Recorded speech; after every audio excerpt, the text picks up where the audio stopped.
Hello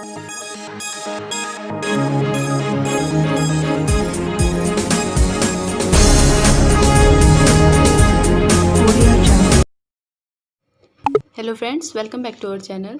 आज मैं आपको बताऊंगी कि कितने समय में आपका पैसा दोगुना हो सकता है।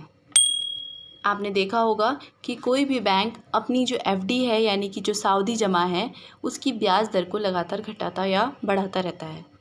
अगर आपको यह जानना है कि आपका पैसा कितने सालों में दोगुना हो जाएगा तो आप सिंपली ये करेंगे कि 72 में ब्याज दर से भाग दे देंगे।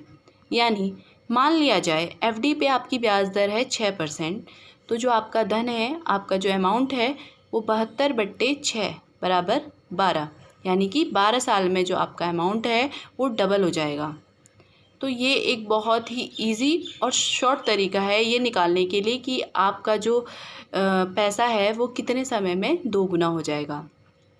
अब मैं आपको बताना चाहूँगी कि भारत में जो छोटे निवेशकों को सबसे अच्छा और किफ़ायती रिटर्न पिछले 5 सालों में कहाँ मिला है, तो उसका नाम है गोल्ड बॉन्ड यानी कि स्वर्ण पत्र।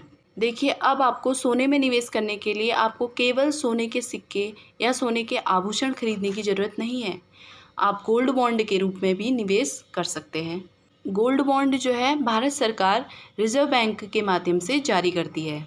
अगर आप भी गोल्ड बॉन्ड में निवेश करना चाहते हैं तो आपको कम से कम 1 यूनिट यानी कि 1 ग्राम का गोल्ड बॉन्ड खरीदना पड़ेगा और आप 1 साल में मैक्सिमम 4 किलो सोने के बराबर यानी कि 4000 यूनिट गोल्ड बॉन्ड खरीद सकते हैं।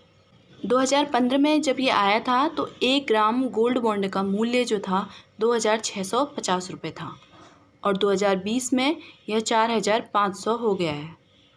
लगभग नेट इंक्रीमेंट जो है आप ले सकते हो 73% का, तो सालाना लगभग 15%।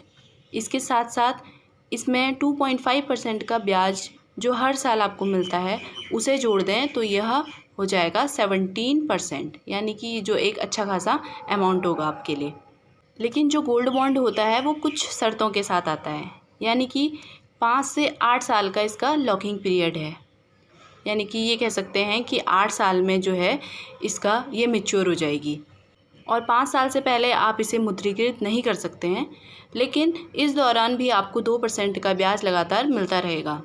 अब हम जानेंगे कि गोल्ड बॉन्ड को अगर आप बेचते हैं तो आपको टैक्स कितना देना होगा। तो इसके लिए अगर ये जो गोल्ड बॉन्ड है मैच्योर होने के बाद या फिर मैच्योर होने से पहले अगर आप इसको बेचते हैं और आप अगर सरकार को ही वापस कर देते हैं गोल्ड बॉन्ड को, तो इस पर जो भी आपका जो मुनाफा हुआ है उस पर आपको कोई भी टैक्स नहीं पे करना पड़ेगा। लेकिन हाँ, अगर आप इसे स्टॉक एक्सचेंज में जाकर बेचेंगे तो आपको वहाँ टैक्स पे करना पड़ेगा। अब हम जानेंगे कि गोल्ड बॉन्ड अगर आपको ख़रीदना है तो आप कहाँ जाएं या आप कहाँ से इन्हें ख़रीद सकते हैं। तो वैसे तो समय समय पर जो आरबीआई है बैंकों के माध्यम से उसे कुछ निश्चित समय के लिए यानी कि एक फ़िक्स टाइम के लिए खोलती है। तो आप बैंक में जाइए, उन्हें बताएं कि जब भी गोल्ड बॉन्ड आए यानी कि स्वर्ण पत्र खुलेगा तो उन्हें आपको सूचित कर दें।